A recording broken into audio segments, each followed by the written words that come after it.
মামু যাবেন? মাঠে যাবেন? হ, জামু, আহেন। শোন, বেশি দেরি করতে পারবো না, প্রায় 4টা বাজে, আমার কিছু কাজ আছে।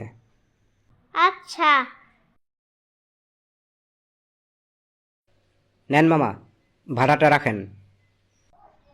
কয় টাকা দিলেন মামা? ভাড়া তো 10 টাকা, 10 টাকাই তো দিলাম। ভাড়াটা একটু বাড়ায় দেওয়া যায় না মামা?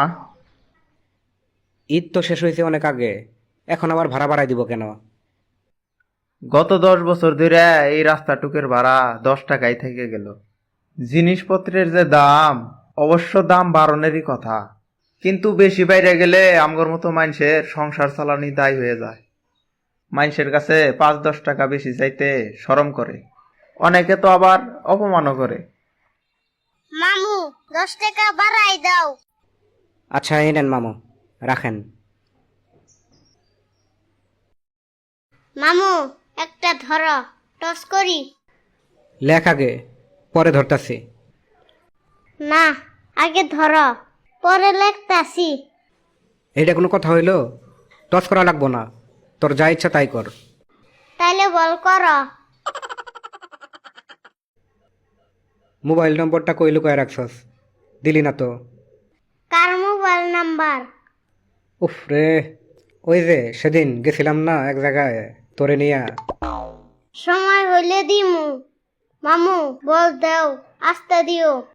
আচ্ছা রেডি হ, বল দিলাম। দাঁড়াও দাঁড়াও, আগে হিসাব করি। শোনো মামু, এই পিসের বাইরে গেলে 4, আর উইরে গেলে 6। কি জন্য? মাঠের এরিয়া তো দেওয়াই আছে। ওটা তোমার জন্য, তুমি বড় মানুষ, তোমার জায়গাও বেশি। আচ্ছা ঠিক আছে, সোজা হয়ে দাঁড়া, বল দিতাছি। মামু বল আসতে দিও। তুই তো প্রথম বলেই আউট, আয় বল কর। আমি তো ছোট মানুষ, 3বার আউট হইলে আউট। এইগুলা কোনো নিয়ম হইল? হ, এটাই নতুন নিয়ম। আচ্ছা ঠিক আছে।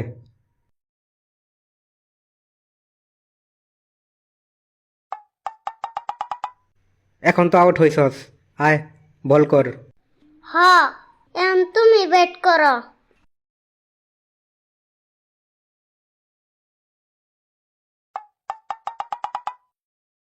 কি বল করতাছস? বল তো অর্ধেকই আসে না। আমার শরীরে কি অত শক্তি আছে? তাইলে আমি ব্যাটিং করবো কেমনে? দাঁড়াই থাও মামু।